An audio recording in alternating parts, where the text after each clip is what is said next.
Hello and welcome to Pleasure Morsels. This is a little snack of feeling good, feeling authentic, feeling raw and juicy. And I'm really stoked to have Lauren McGowan here with me, who's my favorite cake maker. She runs Violet Bakehouse, which was opened in 2020. Since then, it's garnered the adoration of many fans, both gluten-free and not. Lauren loves baking, fashion history, and the Fast and Furious franchise. Lauren, welcome. Thank you so much for coming on. Thank you so much for having me. Such a pleasure. So, we're going to get right to it. You know, we don't have much space for the little stuff, so let's just power right in. So what really drew me to your artwork, your edible artwork, is the flavor of vintage. I see this from Victorian era to 50s era, and I wondered what it is about the sensual expression of the past that you bring into your aesthetic. It's actually I love this question so much because I'm obsessed with fashion in that I'm obsessed with like how textiles look. So especially like Victorian beautiful gowns and like 1950s precious little bows and flowers and pastels. And when you ask that question, I was like thinking about what connects these time periods, and it's like a very repressed feminine sexuality and like this like decadence on the outside, but like a little bit of repression, and just like really fuzzy but repressed, and like taking the repression out of it kind of like eating, having this beautiful thing that you're going to destroy and eat and consume. I just think that's so lovely and wonderful. And also I love bows, I love pearls, I love very like high femme pretty things that maybe I wasn't always encouraged to love growing up, and now I can just cover things in like pink and pastel. Yeah, the high femme was kind of I think our parents' generation was like that's repressed, which it is, Exactly. but then also it was like villainized. So Yes. now I see we're in a kind of an era of reclaiming that high femme. Yes, for sure. And like to think that something frilly or something would make you less deep or less intelligent or less complex, and that just because something is frilly and pretty doesn't equal lacking in complexity. And then obviously like the labia references. Yes, of course. Naturally. Yeah. It's So always then, yawning. what did you say? I said it's always yawning. Yes. Oh, yeah. It's never not. Anything that's a circle or a wave, it's a cunt. Yeah, and I've made vagina cakes, and it's really not hard. It's just the piping tips just tell you what to do. It's very easy. Oh, beautiful. Lends Okay. itself well. Nice. And so that flows very nicely into this next question, which is how does nostalgia that we're talking about open pathways to pleasure? I think you already have like nostalgia necessitates kind of a sense of comfort. So you're already in a sense of comfort or recognition. So you're kind of more open to pleasure. So you see a cake and you like recognize or like you feel those feelings, but maybe it's something that's like more attractive to you. Or I'm often trying to make like a cake that you would imagine in a like a children's book or in a film, or something that's kind of like a cakey version of like the most cake version of cake, a stereotypical cake sometimes, which I think is something that we never really get, like that birthday cake from Curious George, or like this idea of cake and what it could be. And I just like that it kind of changes people to having big eyes, big saucers, kind of looking at the sugary things, and how it just changes and makes people a little bit more open and receptive.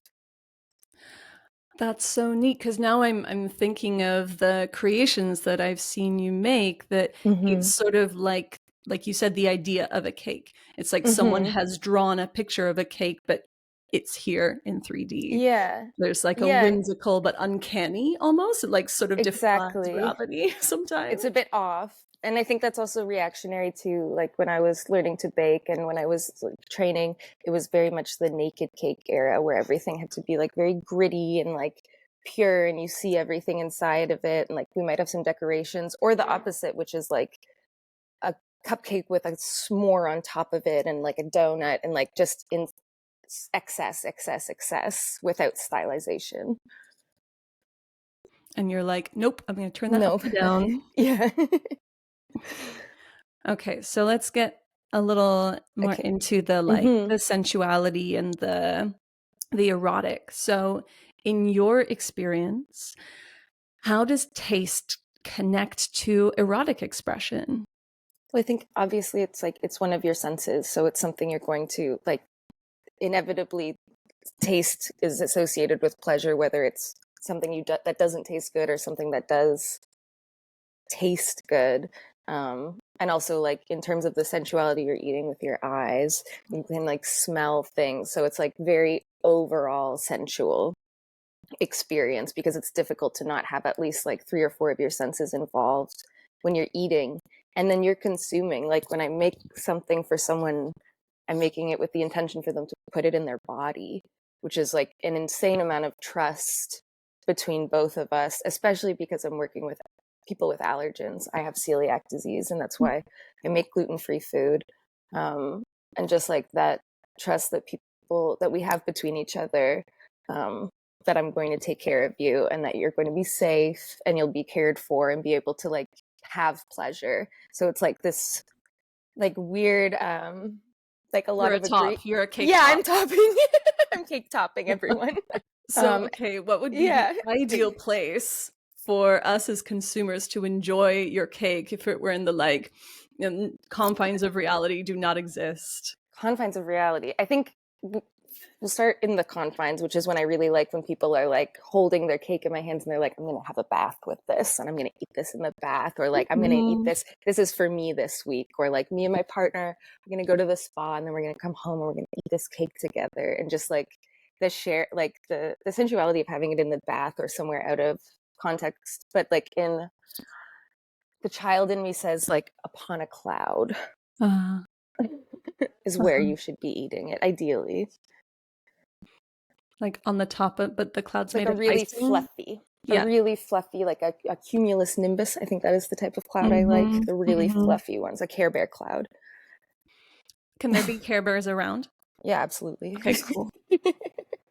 Yeah, I feel that. Yeah, don't you want to just eat clouds? Yes, that was like an obsession of mine as a child, was like trying to decide what it would be like if it would be like a strawberry and whipped cream, or if it would be more like a cotton candy, or like what would it be?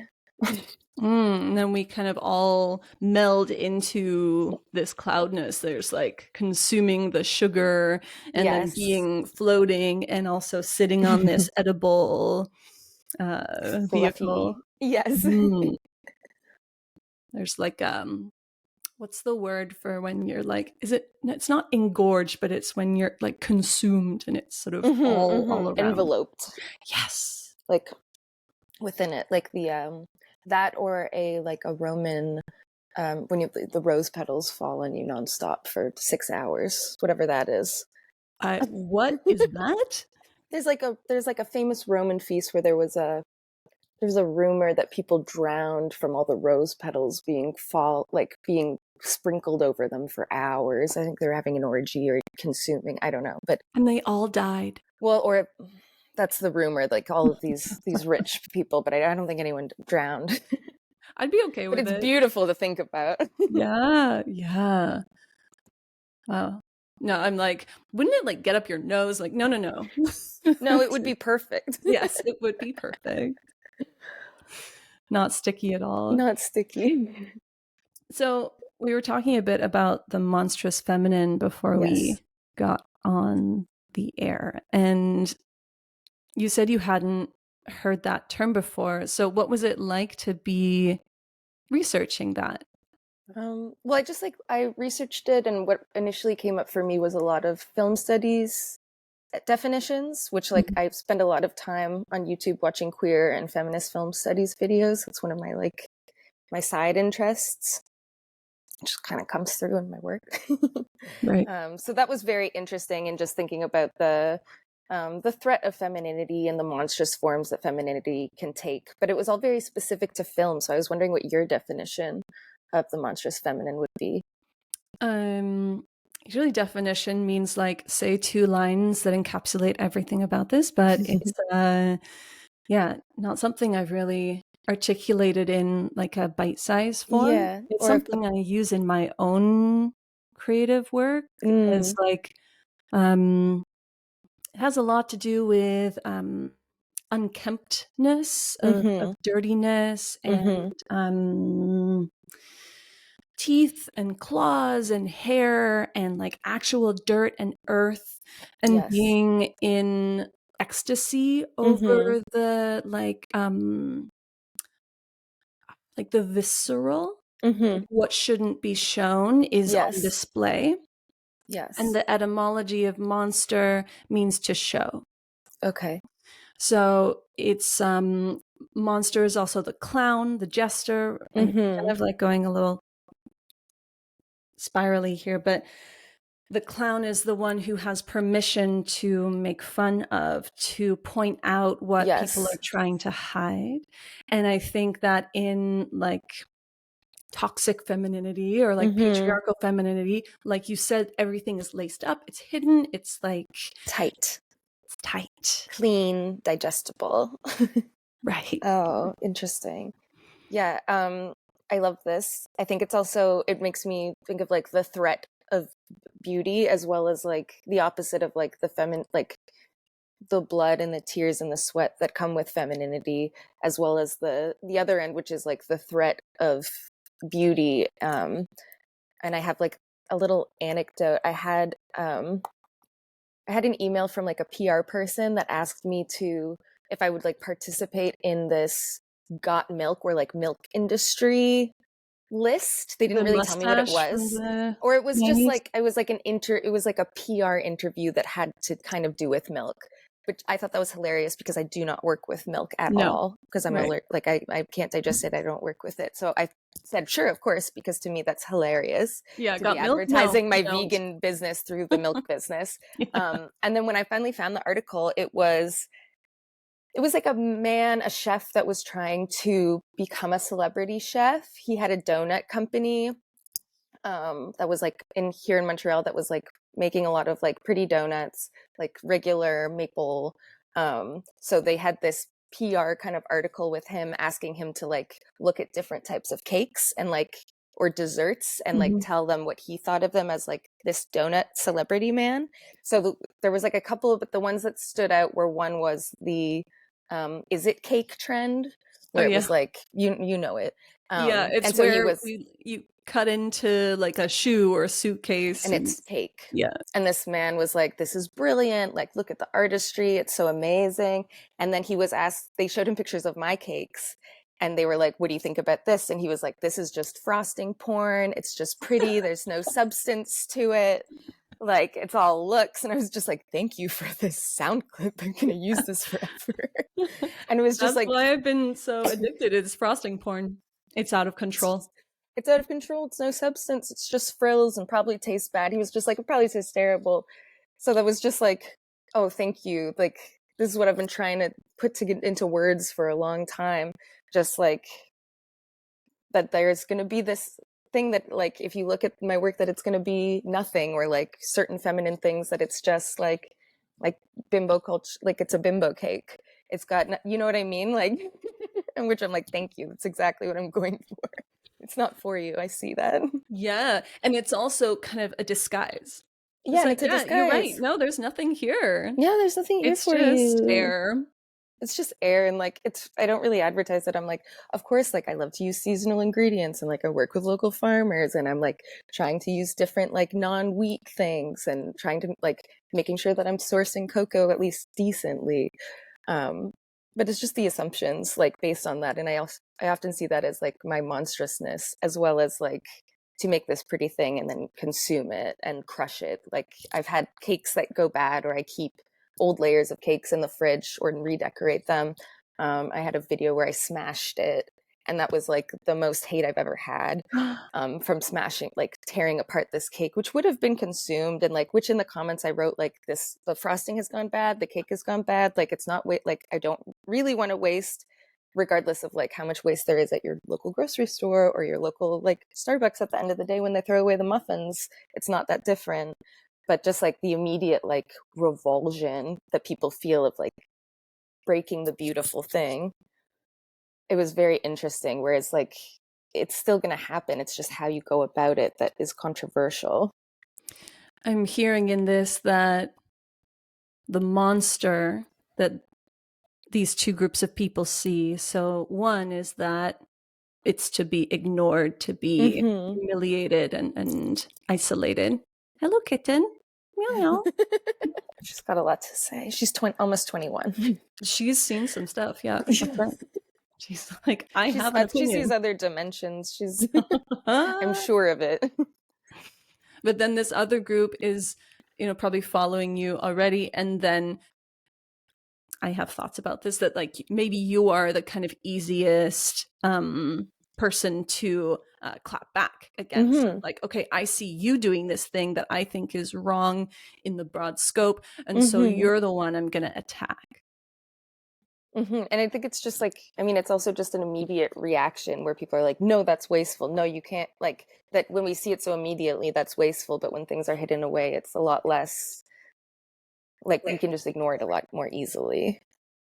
But to have it in your face, like, this thing can be destroyed just as easily. It's just like a gut heart reaction in our bodies, which is also like, don't hurt the pretty thing. It's got to be okay. So like this careful, like this ignore or like extreme carefulness also I think is very interesting. Whereas you're like, there's a lot more strength and complexity here. Again, you don't need to like be so precious. Yeah, we could all do with a bit of a smash, I think. Yeah. Like a bit of a scream, a bit of a howl, and like Yeah. get our fluids on display. It felt amazing to smash that cake, I have to say. Okay, so this is great lead into this question. Yes. What is it about the mess that is so exciting to us? It's just like, I think it's also just like, it's all the doing what you're not supposed to, like, it's like the taboo of it. I also got to like, for a market this December, I got to sit on one of my cakes. Yes. And that was incredible. I've been waiting to do it. And then I got to make a cake for someone else to sit on at a party, and just to watch as slowly people were like, oh my God, I don't know. Like this person that sat on the cake gate, like said, like, you can eat the cake off of me if you would like to. I can feed some cake from you. Please don't touch me here. Please don't touch me there. Beautiful consent, beautiful negotiation. And then it was just like to watch people slowly be like, oh, I don't know, and come out of their comfort zones and be like, I do want to smash the cake. I do want to make the mess. I do want to like eat it and feed you and like lick and eat this cake. And just to see like it come out of people was so amazing. And to In see a them like, practical sense, what do you recommend for like the most sittable cake? a low sugar, depending on what you've got going on. You don't want to have a yeast infection. That would be terrible. So like a lower sugar, something that doesn't have a lot of stuff, that's important.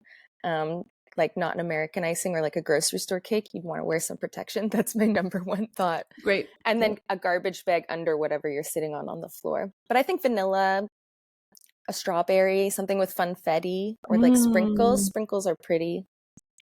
Is But there, back to kind of the cloud substance, is there a density or a height of icing that is the most pleasurable? I think an extreme amount, more frosting than cake, so it's less dry. And I would assume that whipped cream would feel very nice and also be very moisturizing for your You're skin. like pretending to moisturize. Yeah, I'm like pretending. You can feel it on my skin. It's everywhere. It's everywhere. But then Yeah. what? So yeah, there's the doing of it, right? Like causing the mess, and now it's everywhere. And then what? Right? Now you're covered in a lot of stuff. Yes. So I don't know, in my own experience, there's been a kind of a helplessness. Yeah. Like, well, like look at me. I'm completely uncivilized. Yeah. And I think it's like can you get through that stage? Because it's all fun and games when you're messy and throwing around, and then you have that sticky moment. So I guess it's like, how do I continue from this? Am I the type of person that needs to hop in the shower when they're all sticky, or you do what I do and wipe it off and go to the movies? Just be so sticky for 3 hours. Just put your pants on over top and Just whatever. put your pants on and see how it is. Yeah, I think it's the lack of control, Mm. or like pushing through things also not being right. I also have like diagnosed OCD, not specifically into any kind of like mess or contamination, but I do have a preference for things being like just right and just so, and like an Huh. extreme sense of control. That's not necessarily everything in order, but things being in a certain way. And so I think to challenge myself and to like, I really enjoy mess and really enjoy that, because it feels so opposite from what my natural instinct to do is, which is to like form control and like keep things just right or just so. That's such a beautiful, yeah, just about anxiety, right? And how Mm-hmm. we need to know what's going to happen, but in a Mm-hmm. certain container with a certain intention, like the holding is already pre-made. Mm-hmm. So it is possible to lose control in a particular Yeah, it's way. safe and like it's Mhm. okay. It's okay. And if it's not, like, you can wash up, you can be fine. You can like it's just what did I I wrote it's not supposed to be like wicked to do this, like, you know what I mean, like it's just feels so opposite to be in this, to be creating and then messing, or like even Mm. just like eating with hand. Like I always encourage people to eat with their hands, or like to take a great big bite with their hands, Yeah. just to like give into that for a little bit. So I don't know if you kind of already, I mean, we have been talking about it around it, but you mentioned before we started recording about creation and destruction. Mm-hmm. So this is kind of where you're hanging out with it, say. Yeah, yeah, Beautiful. Oh yes. my gosh. Lovely. Don't you have a book coming out or a zine or I'm something? yeah, so I was just talking to you about it because Yeah. I'm kind of sitting between, do I write like a zine about do I write a zine about cakes and cake decorating, but I also like been going through a lot of health issues, and like the way I have a very restricted diet when I'm not having like little bites of cake. Um I have to eat, I like can't eat a lot of things. So it's also like this, I want to write a zine about just like finding pleasure in those moments. And like the small, like very nourishing ways that you can find pleasure. Because I am pushing sugar and butter all the time. And so I can't sustain myself on that all the time, and I Mhm. don't. So I think just like the pleasure of the cakes, but also like the pleasure of caring for oneself, is something that I'm working on. Yeah, I'm thinking and exploring a lot around low desire and around a Mm-hmm. shifting body and shifting needs and how to, Mm-hmm. yeah, find the erotic self within a kind of less than ideal um, emotional, physical For sure. environment. Yeah. And I think for me, that kind of like it all becomes very like romantic poet things. It's like putting nice oils on my body after I have a shower, like anointing myself, or like having some beautiful fruit, or like just these very simple, small ways, like nice spices, just like being a Mm. merchant in the 200, in like the 1400s, being like, I'm just like covered in beautiful oils, like I've got fragrant flowers around. It's just like these small little human pleasure things Mm-hmm. Mm-hmm. that I find is what really helps me feel better and like more embodied when I'm in pain or I'm not feeling well. Yeah, and builds capacity so that when you do want Mm-hmm. to maybe connect with someone else, you're not starting from like a Mm-hmm. deficit. You've already Yeah. got your 1400s Yeah, skincare, and that you that know. and that that care is pleasurable, not a Mhm. chore, which it can be sometimes when you're like not well.